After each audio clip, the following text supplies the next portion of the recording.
Hey everyone, welcome to another episode of Clockedin with me, your host, Jordan Edwards. I'm thrilled to have you tune in as we dive into the dynamic world of productivity, success, and stories of incredible individuals who've mastered the art of getting things done. Whether you're commuting, hitting the gym, or just relaxing at home, this podcast is the go-to source for inspiration and actionable tips to level up your productivity game.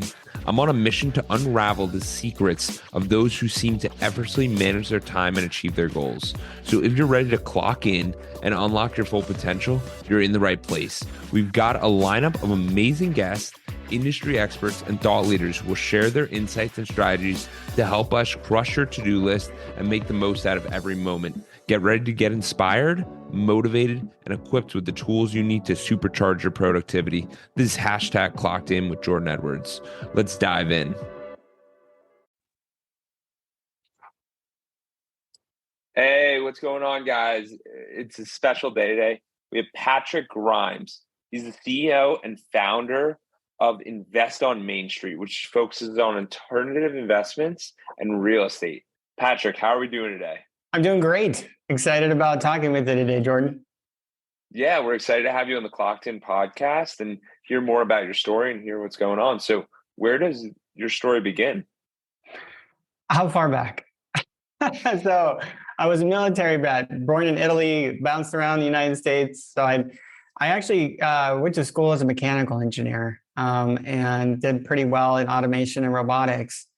Dove into real estate, lost it all because I invested in super risky stuff at 9 and 10, and then kind of retooled my trajectory into much lower risk investments. Got a master's in engineering and business, had a automation company that did really well, consulting, and then traded up to larger multifamily and did private equity full time, and then diversified into energy as well to provide for better investments. So that's kind of the summary.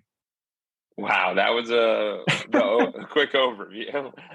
So for you, where you start off with saying you were Italy, then you went into did you go into the Italian military? Where did that all begin? Oh, so military brat means my family was my dad was in the Air Force. Yeah, so I didn't do the military thing. Oh, so you were American. You were born American citizen, traveling around. Where'd you guys end up going? Well, so we lived in Southern California for a while, and then Northern California, and then Florida, out in the Keys, Port Charlotte, Key West, and then ended up back Southside Yosemite National Park. And that's where I say I'm from, because that's me. Go Badgers, right? I went to high school there, Yosemite High, hiked Half Dome on the regular, killed it at cross country in the mountains there, skiing every Friday for PE. It was a good time. Wow, that's incredible. And what was that experience like for you, constantly traveling and just kind of having to reset your life every few years? Because I know a lot of people struggle with that. Well, when I was so young at that point, grade school, that I didn't know anything different. That's just the way it was. And I look back and it was interesting. I mean, we lived in the Florida Keys when I was a kid. And I remember getting out the bus and then racing home to get into the pool before it started torrential raining every day. And then I remember trying to throw rocks in the coconut trees to knock the coconuts out. Fast forward a couple of years and we're running away from bears in the wilderness, my sailing on mountain lakes and rock climbing. And, I got a lot of diversification in there. And now I do a lot of backpacking as a result of it. So we did the John Muir Trails, 21 days out in the wilderness. I've done this base camp. I've done Fuji, Shasta. I've done 314ers in Colorado and mountains around China and Southeast Asia as well. Wow. Very diverse and experiences. That's cool. And no, because it is truly amazing. I think I went to in Colorado. Which Colorado 14ers did you do? Bras, Lincoln, and Democrat. Okay. Up north of Breckenridge. Gotcha. Yeah, we did a different one, but we just literally drove up. But yeah, how has travel had an impact in your life? Has it? Because it seems like you have a pretty diverse perspective from the different trips you were talking about to your different experiences. And yeah. Well, so my parents kind of instilled that international focus. They were always talking and showing. I mean, they traveled very extensively in their childhood. In fact, my mother's dad was an evangelical minister, so he would travel all over the world and, Oh, wow. speaking tens of thousands of people. So we have pictures of him just doing all kinds of stuff, and she has wild stories. So, uh, it was like when we were young, we traveled with our family, went on trips, and when it was automatic, we were going to college. They were like, "Nope, we're going to college." But on the other side of college, instead of just starting full bore into engineering, I went and traveled through Europe for about 9 months. Right? We even went to World Wow. Cup in Berlin at the time, and yeah, I would travel with some of my buddies up Western Europe, and then they flew home. Then I just took slow progress down Eastern Europe, stayed in the Greek Isles for the summer on Eos, then flew to the south of Spain, went through France, Nice, Monaco, all over Switzerland. It was amazing. Had an incredible time. And then that was after my undergrad, after my master's in business administration and my master's in engineering, I took another gap year and I did a pilgrimage through the Middle East and Asia. I flew to Cairo during Ramadan. That's dangerous. During the Morsi overthrow, and I stayed like half a block from Tahrir Square. So I was literally hearing Oh like my the God. prayers, and then I was hearing dynamite going off in Tahrir Square, and it was pretty intense. But I wanted to shake up a little bit. I mean, I just worked solid doing engineering and design, traveling all over for large. I was working for Tesla, I was working for Lockheed, I was working for J&J, I was doing medical devices, all kinds of satellites. And meanwhile, I'm doing 36-month master's program. It's What brutal. year was it? How old were you? So let's see. So I graduated my undergraduate in 2006 when I did the first loop around Europe. And then I graduated in 2012 and 2013, 2012 was when I did the Middle East and Asia. Yeah, because I ended at the Everest Base Camp. Yeah. Wow. In Nepal, right? Yep. I also hiked some of like the spiritual mountains. There's 4 sacred mountains in China, but like the 14er you went up in China, pretty much everything has some kind of gondola or, they don't really appreciate struggle as much as we do here, where we have national parks and there's no like easy path. So Yeah. there's lots of easy paths, even to the most sacred mountains that they have, as far as I was experienced. That's incredible. And Mhm. what do you think those experiences had an impact on your life? Because it sounds like you basically took like 2 years or like a Mhm. year and a half to really travel. And I know a lot of people struggle with that perspective of how could he afford that? How does that even work? And when you're post college, you're like, I'm hostile. It is whatever the Mhm. offering it is, I'll make it happen. But it is a pretty incredible experience. Yeah. Well, I was on a shoestring, and part of it was because I didn't believe in the big billion-dollar tourist industry. Even later in years when I could afford to stay in really nice hotels, that further separates you from the local culture. The closer you get to homestays and hostels, you get to the local community and or networking and being right there and enjoying this foreign land with other people from other foreign lands. And you get to experience their cultures from where they're from. Lots of Aussies and Kiwis and all kinds of people. I still haven't been to those countries, but I spent weeks and weeks traveling with these people and enjoying each other's reactions to their experiences, to going through the Uffizi in Italy and going through Interlaken and Gimmelwald in the Swiss Alps, right? And then I traveled with a Japanese guy, a Spanish girl, and a Dutch dude, and we went down the Nile to Abu Simbel and almost all the way down to Sudan.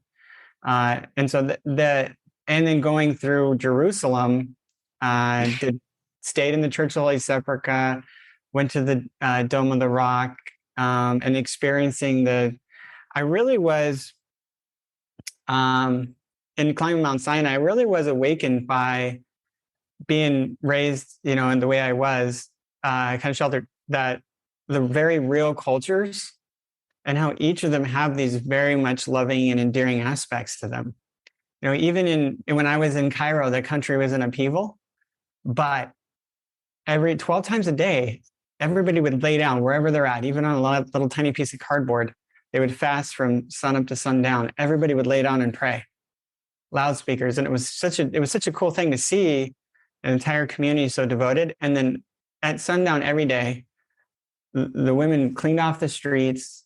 They set out blankets and they shared feasts with everybody every day for a whole lunar month. Seeing that sort of in tightly engrossed culture where everybody banded together to some degree. And of course, there's faults in any place. We don't have anything like that here. And you can definitely, all we kind of hear is kind of some of the negative parts of the extremists. Well, in history, there's been extremists on both sides. And so seeing and getting in and empathizing and seeing the positives of some of these other cultures and ways of being definitely opened up my eyes and made me much more empathetic. And I believe allowed me to be much more, cross-culturally powerful in my career. Yeah, absolutely. I mean, the perspectives that you have and the experiences that you've done, when you go out there and someone says, "Oh, what do you think about this opportunity?" It's like, I'll actually look at it because I know that there's so many different aspects. And from my experience, I've always found it that if you are one to travel, then you realize how good it is in the US and you don't take this area for granted, because a lot of people take it for granted when they go, "Oh, we pay too much in taxes. We do this, we do that." And it's like, but we actually have opportunity. We have the ability to at least try, which is such a powerful thing. I filled up my passport one time. Really? Yeah. We're about to go on to the Bahamas and Jamaica.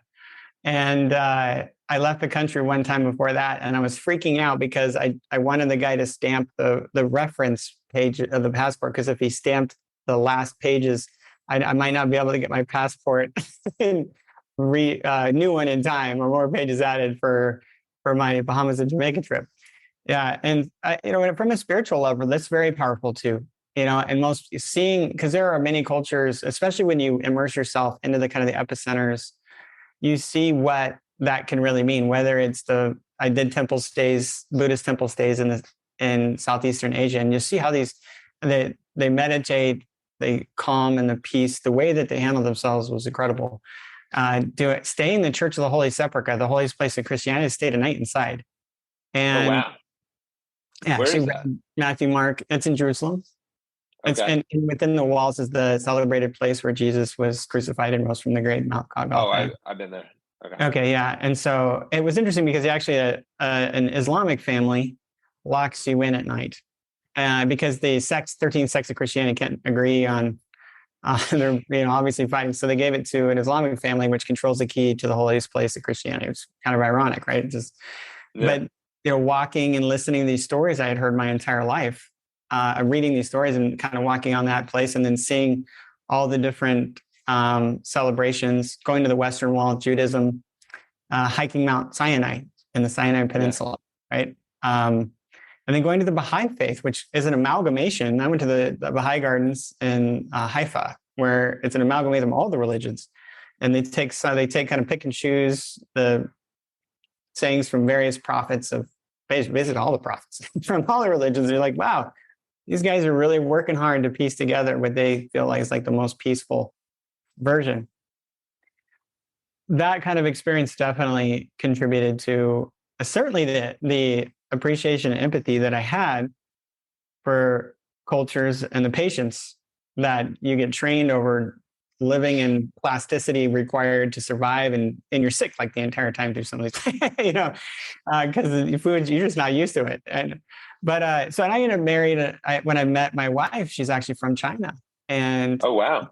Yeah. And when we got married in China, we got married in mountains here in California as well. But she was getting her master's at the school Disney, started Cal Arts because she wanted to go work at Disney, which she then did. And then DreamWorks, and now she does feature-length animated films producing. She's a pretty rock star. But when we met, that's incredible. We were chatting, and I'm like, wow, this girl's amazing. Turns out we had been to the same places. We had been to Lijiang and Shangri-La out in the furthest west parts of China.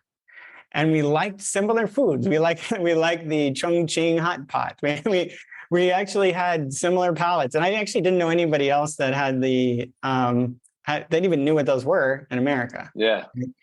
And there was cultural connections, and there was an understanding of where she came from, and the mindset that is just dramatically different from the Chinese way that allowed us to just connect so well that I gave up my whole single family buy, hold, renovate strategy at the time, because that was doing the single family investing was taking all my time from my family, friends, and hobbies. Yeah. Because my day job was automation and robotics. So I gave that up. She was there for my very last closing. And then we got married. And then I get along great with her family. We we spent time in China, spent time here. We lived in Hawaii for a while. It's been pretty incredible. We just had our first son. Oh, This past congratulations. September. Yeah. That's awesome. And wait, so you're building out, so just back it up a little bit. So when you're traveling, so you end up meeting her, and at this time you're doing the real estate portfolio, like building in the US as well? Or how'd you go about that? So we had previously traveled to similar places.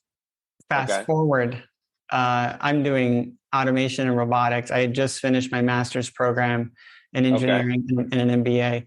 I'm doing projects, and I now have money again. I'm now looking to invest in alternative investments, and I started buying in recession resilient markets, single family homes, and it was working because I had lost it all one time in the big downturn. So I was looking for very risk adjusted returns, very stabilized markets, cash flowing assets, and I started doing single family buy, distress, renovate, and hold in other states, mostly Houston.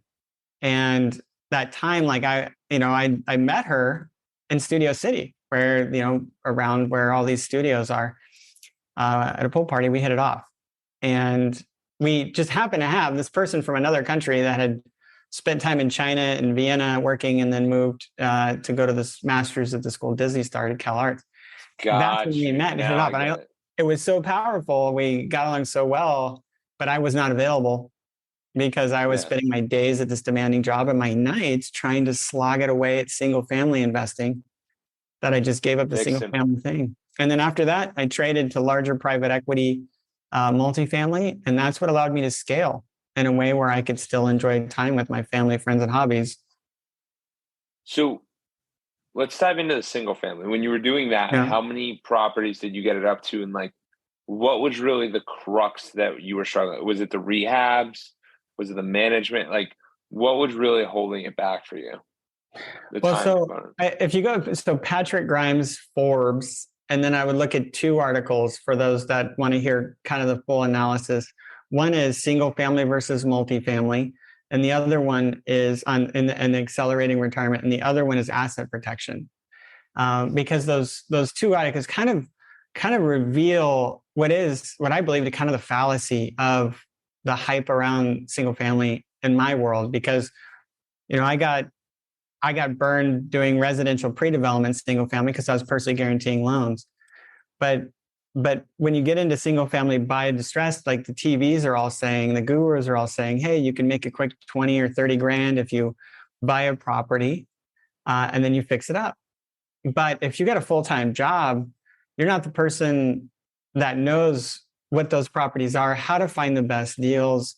And then you're trading your time away, free time, or you're trading time away from your high-paying income earning job to do that.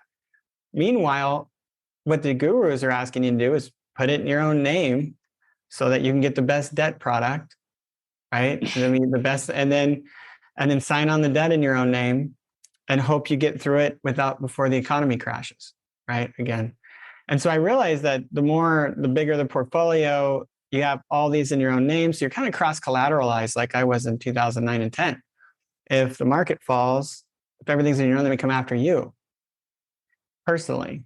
And you can lose it all. And then I realized, well, I don't want to do that, right? I would rather buy an asset that's big enough, like an 80 plus unit property, where they'll do non-recourse debt. I can put it in an LLC and the bank doesn't care. Because the bank is saying, hey, we'll take the property if anything goes wrong. I don't need you to personally guarantee it. because it's a income producing asset. And because it's now in an LLC, if somebody sues it, you're protected, right? And as a limited partner, you can invest in it and it's protected from you and you're protected from it. But each of your other investments are all on their own islands in their own LLC, so they're protected from each other. That's very different than putting a bunch of single family homes in your name and they're all cross collateralized. You're not protected from them and they're not protected from you, right? If you get sued, they can come after your assets. If somebody trips and falls, they can come after you. So by trading into larger investments, I was able to be in a more protected position, but that required me to partner because I couldn't take down these 80 unit plus assets. I didn't want to do single family because even if I had a property manager, it was so hard to find, so hard to renovate. And then I had to chase a property manager. 80 plus units. Yeah. There's also not the scale. Right. Yeah, as you're dying into, there's not, if there's 80 units, there's one or two roofs. There's not 80 roofs, there's one or two. Mm-hmm. If there's a dishwasher, like it's just simpler when everything's a carbon copy. They all fit the same mold. With the single family, one might be there, one might be there. And now you got to get catered to the one or two people in these different areas. Now, if you LLC'd the single families, would that have changed the situation? Or you don't know? So I address this because the fallacy is, well, what they say is, okay, put it in an LLC. But if you put it in an LLC, the bank isn't going to give you debt on it because they need collateral in a single family. So take a single family. So what people will do is they'll buy it in their own name first. They'll get debt and basically use their own self as collateral, right? Yeah. And then as soon as you close on it, they'll like hot swap the LLC in there so that they're protected in the case that somebody trips and falls. Yeah. A real or frivolous lawsuit. But in that case, they're protected. But what happened to me, it wasn't a lawsuit that took me down in 9 and 10. It was that I was personally guaranteed on the debt and the property value dropped. Right. Yeah. And so it wasn't the lawsuit. It wasn't the LLC that caused me to, it was the property value that fell. And so it was the fact that I was on the debt. The challenge is you can't get attractive debt in single family because the banks think it's too risky. If you get to 80 plus units, they'll give you way better debt than single family. Half the rate. Oh, really? Yeah, half the rate. And because they're income generating stabilized assets, they're businesses. And then you can put it in an LLC and you can go ahead.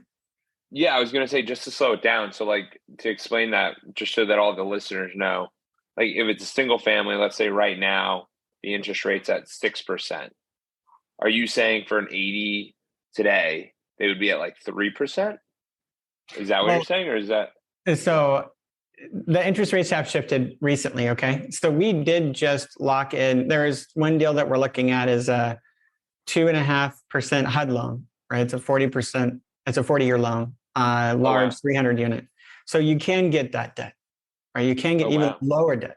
Now, if you're doing short-term bridge debt, then it's going to be closer to like 5 and 6. Those are like the 3 to 5 year loans, right? Yeah. But if you're looking apples to apples with single family, people are talking 30-year loans. Right? Yeah. So apples to apples. You do a 30-year loan with Fannie and Freddie on a multifamily property on a large apartment building, then yeah, you're going to get 4.5, right? And believe me, we just did one that was around 5%. But the benefit is it was a 10-year fixed interest term, but the first 5 years it was interest only. Oh wow. Mind blowing. Because they're so low risk. And this is a Fannie. So this is a Freddie loan. So this is a government-backed loan, right? Non-recourse. Then it's guaranteed by the asset itself. But they're so low risk when you get to larger, stabilized, income-producing assets that you can buy. Just hasn't been renovated in 5 to 10 years. Still cash flowing. You're just going to make measurable improvements to it.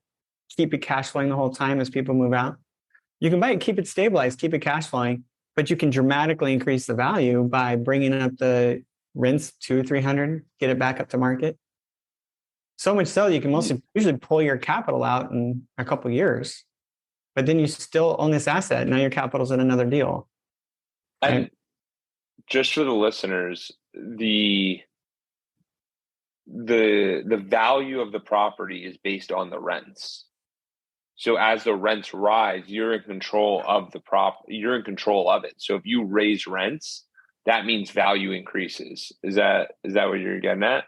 Just it's Mhm. different than a single family where it goes, someone might pay, hey, this is going to be 2,000 a month. Now it's 3,000 a month. That doesn't mean that your property went from 500,000 to 750. That's completely different. So that's like one of the big parameters that are, and then I think that happens when it's 5 units or more, from my understanding. Well, yeah. So technically the cutoff between residential and commercial is above 4. To get the real economy of scale, you need to get 40 to 80 plus. But to your point, the shift in how it's valued from comparables, right? Sales comps and comparables. Like when you want to get a single family valued, you go to a realtor, they look and see what sold around you, they figure out their square footage, and then maybe make a slight adjustment for the amenity level, slight adjustment, then they figure out your square footage. So regardless of how much you renovate and improve your property to make it into a palace, and regardless of what the rents you can get on it, you're still being drawn down by the nearby comparables because they're setting the floor for the square footage. When you get into larger investments like 40, 80, we focus on 200 to 300 unit buildings. They're not valued based on the sales comps. They're valued like businesses. And so businesses are valued based on a cap rate. Any kind of business has a cap rate. It just has to do with the income generation ability of it, the income minus the expenses, how much income it generates. And then the cap rate multiple just multiplies that to get you to the sales price. So that means you can keep renovating this. It doesn't matter what the nearby properties are doing, but you can keep renovating this. And the more income you get directly increases your ability to sell this, right? Yeah. At a higher multiple, and disproportionately so. Like we increase the rents $100 across 100 units, we can increase the property value by $10 million, right? It's Wow. that dramatic. And why did you say 40 to 80 is the sweet spot that you thought, instead of like maybe a 20 unit? Like what's the difference there? Yeah, well, so in the I only invest in landlord friendly places first of all. So the part of that is the geography that I'm working in, tax advantaged places and places that allow that where people are moving to, and then have recession resilience.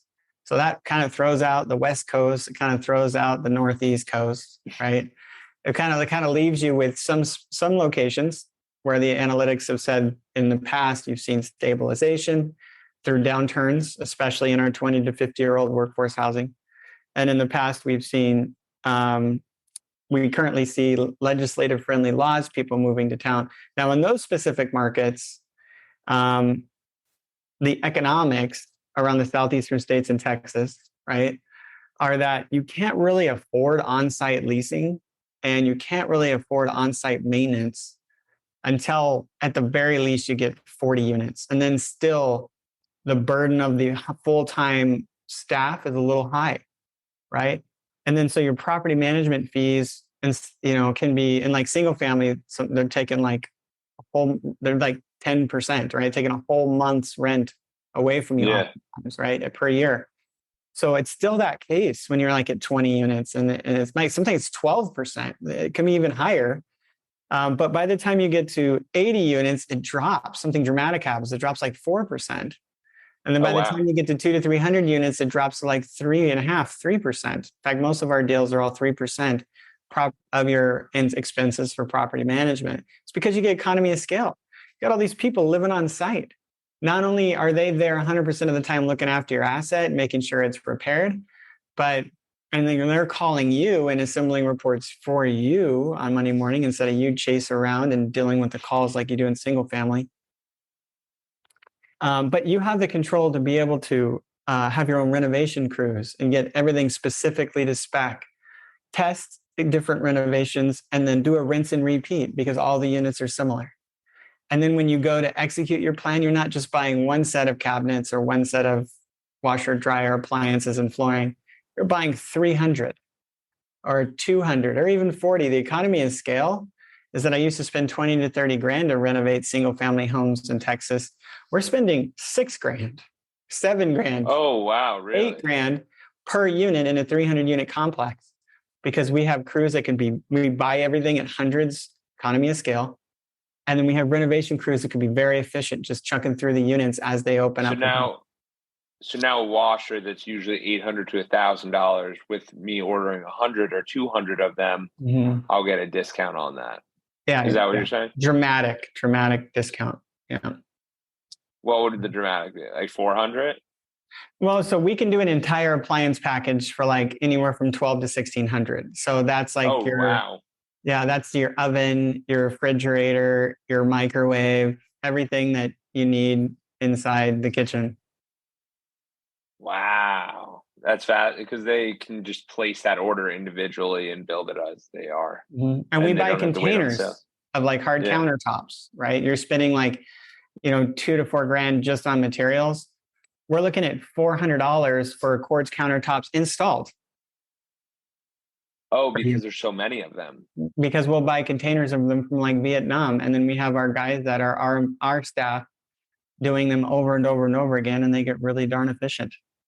Wow, that's awesome. And you mentioned that you partnered earlier. How did that first experience and kind of leveraged experience go for you? Because it can be a little intimidating when you don't, like, the partners, but you don't, like, you have to go through the experience with them and see what working with them's like. Yeah, that's the hardest part, but it's actually the only way to scale. One of the things that was, such a struggle in single families, I had to do all the jobs myself. I felt like I had to, because I had to maintain control. And my one advice to people starting out is learn how to partner. It's a skill. I'm an analyst, machine design, automation, and robotics. I know how to do the numbers. I know how to build and design something.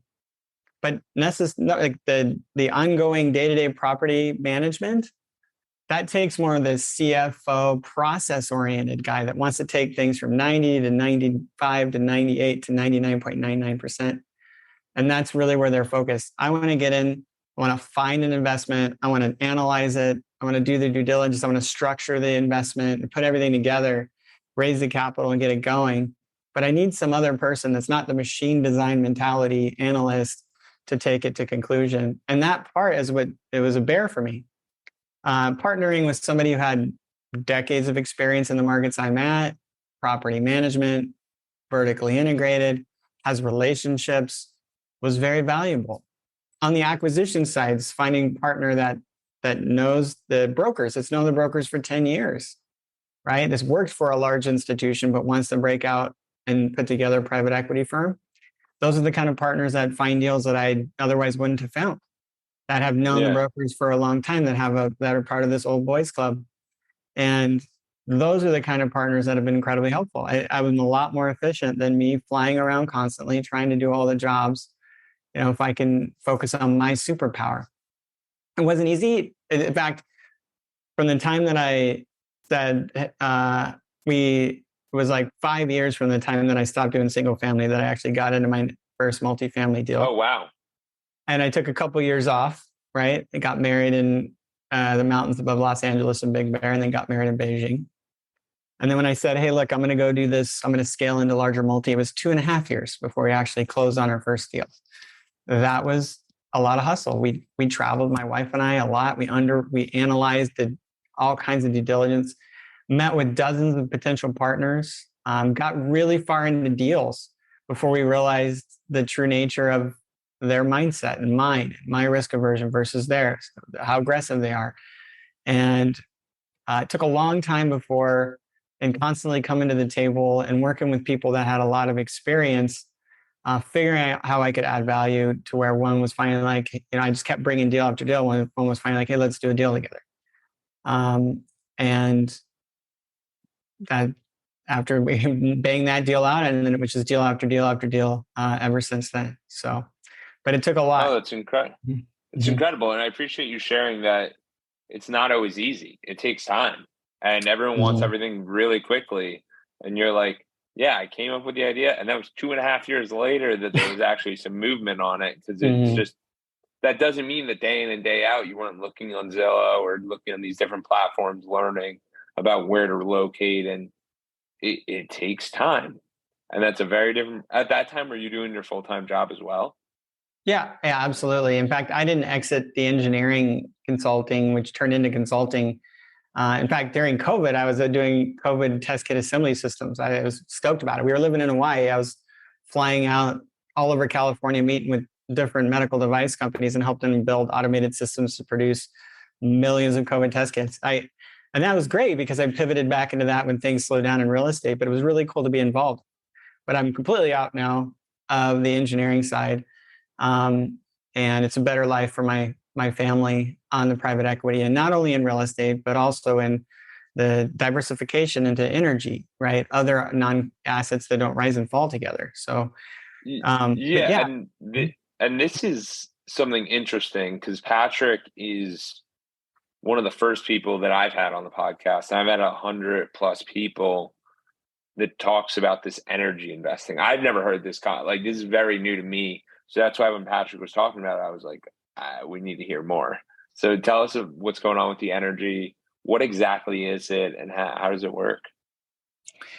Yeah, well, so if you read my passive investor guide, which is a free download on my website, and investonmainstreet.com, it talks about the diversification of the middle class into high income and ultra wealthy. And it turns out that in alternative investments, those are the investments like outside of what your employer is offering through their qualified plans, your financial planner is doing, or what you're day trading in the stock market, right? Those are all traditional. The middle class, about 8% of their wealth allocated into alternative investments. The high income earners have 25%, and the ultra wealthy have 50%. So in that 50 to 25%, how are you going to invest like the wealthy? And when I was building this portfolio where I'm a general partner on over 500 million or 600 million in multifamily apartment communities, it's 26 properties. I just kept talking to more investors more and more, and they're just getting deeper and deeper into real estate. And I said, yes, real estate. In fact, these investments are all written to ride out recessions, but are you diversified? And then they would list all these different kinds of real estate that they're diversified. And I'm like, well, 2008 taught us, if they taught us anything, it's that real estate's one correlated investment. It rises and falls together like the stock market, right? It is non-correlated to the stock market. It is a great wealth builder. It gives you recession resilience and long-term wealth building.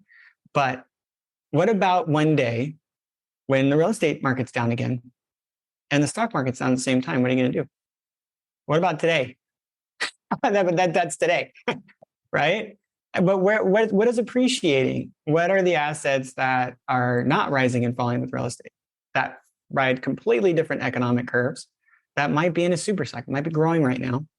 That's also an essential need like housing, where the wealth invests to pay no taxes because the IRS is incentivizing us to house, food, and energize America, right? So it's the natural gas and oil production in the United States is incentivized by the IRS because they want to stimulate it domestically because they need the private sector to energize America. And as much as we would love for renewables to be completely 100% take over the market tomorrow, the reality is they're a tiny sliver of the essential need, and investing in the producing of natural gas and oil isn't betting against green. It's saying, well, it takes 800 barrels of oil to make a Tesla. 38% of the electricity in the United States is burning of natural gas. That's not going to go away. Elon Musk himself just put on Twitter that we needed to immediately increase natural gas and oil production. Warren Buffett just put another $11 billion into Occidental Petroleum. Goldman just got on saying that the best hedge against inflation is natural gas and oil drilling, those commodities. In fact, I wrote an article in Forbes talking about inflation hedging, the best inflation hedge asset, and I was talking about multifamily real estate. I think over the long period, that's the case. But in this season right now, investment in the production of energy is a better inflation hedge, as well as a hedge against political risk with OPEC dialing back their production, Russia misbehaving, Europe pulling out of natural gas from Russia. Our strategic reserves in the United States are the lowest it's been in 40 years. Right now, investing in a commodity that's on the rise is completely detached from real estate is a great diversification play. Now, typically people are drilling out in the middle of nowhere and it's a hugely risky endeavor. But you got to think of an old school multifamily guy that's lost it all one time. How would I structure that? How's that structured differently? It's a diversified energy fund with, like, we have hundreds of units in a multifamily deal. We're going to do 50 to 100 wells within one fund. So if one fails, we're fine. Instead of wildcatting and drilling in the middle of nowhere, we're going to buy a lease over proven reserves. And just like we have sales comps in real estate, we're going to buy a lease next to producing wells. So we know that those wells are going to be the presence of hydrocarbons, and we know we can produce. And we're going to do that across multiple states. We're going to get geographic diversification. And we're not just going to do oil or gas. We're going to do a combination of both. So we're going to get geological or product mix in there so we can pivot between one and the other, whichever one's the most advantageous. And with the diversification and with the scale on proven reserves, we kind of just apply the typical principles of real estate to what is natural gas oil to decrease the risk, allows us to take advantage of the tax advantages, which are way better than real estate, actually. Oh, wow. Well, when you invest in real estate, like say you invest 100,000 in real estate, we'll give you a big tax loss, but you can't use it to offset your day job income. Yeah. It's passive losses. You can't use it. It carries forward to offset unless you're a real estate professional. But in natural gas and oil drilling, you invest 100 grand. Most of our investors are are using that, but 75% of it to reduce their ordinary W-2, 1099, oh, wow. K1 ordinary income in the first year. So wow, just that's like interesting. Robert Kiyosaki, Rich Dad Poor Dad, and Tom Wheelwright, Tax-Free Wealth, I play them in my webinar because the rich invest for paying into essential needs, recession resilience, and to pay no taxes. So if you're a high income earner and you don't want to pay the taxes, you could just invest in energy. And instead of the government saying, hey, you invested 100 grand, but you still owe us taxes on that ordinary income, you say, oh, you invested 100 grand. You know what? We're not going to take that 30 grand from you. We're going to let you keep it in the deal. Right? Yeah. Because we're not going to tax you on 75% of the income that you put into in the first year, usually minimum, into energy. So after tax, most of our investors are all in at like 70, right? If they put in 100,000. Yeah. But they're collecting monthly passive income and an equity multiple on 100. Wow. So the tax advantages are incredible. Cash flow is typically tax-free. And we have the ability to 1031 exchange forward to future investments for legacy wealth, just like in real estate. Again, investing alongside of what the government needs, the essential needs.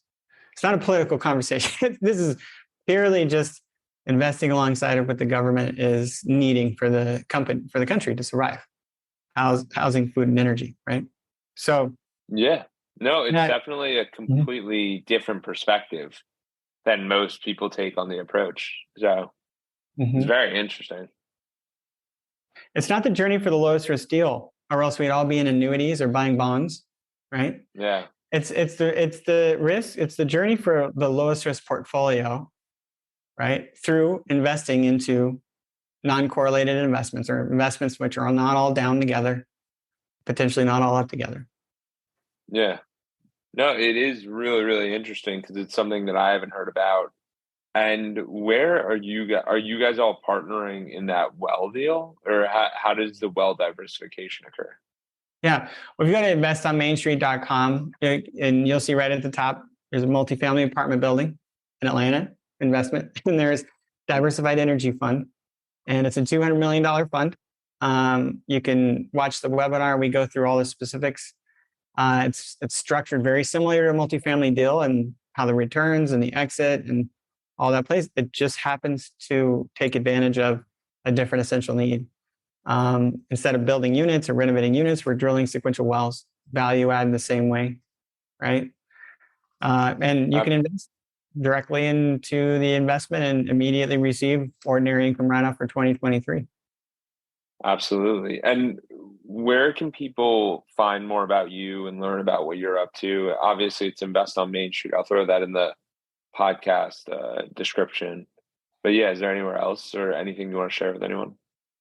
Yeah, well, so if you're interested in hearing my story, you're the first podcaster that ever really drilled into my travels, drilled into my schools. I've actually never talked about that before on a podcast. So, Oh, wow. yeah, so it's actually interesting. But I do have a book that tells my story. It's Persistence, Pivots, and Game Changers, Turning Challenges Yeah. and Opportunities. And I'm on here. I still had hair back then. Phil Collins, lead guitarist of Def Leppard, has a chapter in here. NFL, NBA players. This did make an Amazon #1 bestseller. I'm happy to give it away to your audience if they go to investonmainstreet.com, investonmain and then street.com/book. We send a hard signed copy if they type in the promo code. What promo code do you want them to type in? Clockedin. We're going to do Clockedin. Clockedin. Okay. Type in the promo code. We'll get a signed hard copy shipped out for free. I believe it to be very inspiring. I was inspired by all their stories. And I talk about the ebbs and flows of my career and the pivots and the persistence that was required to get to where we're at now. And happy to do that. If you're interested in investing and having a chat, investonmainstreet.com/contact. And my calendar's there. I love talking to investors wherever you're at. I'd be happy to see if this is a good fit or get you pointed in the right direction. So feel free to set up a meeting. My email is patrick@investonmainstreet.com. Absolutely. I'll put that all in the show notes. Thank you. Thank you for reaching the end of the podcast. For that, we'll give you a complimentary coaching session in the link below with Edwards Consulting. Hope to see you there and have a great day and keep clocking in.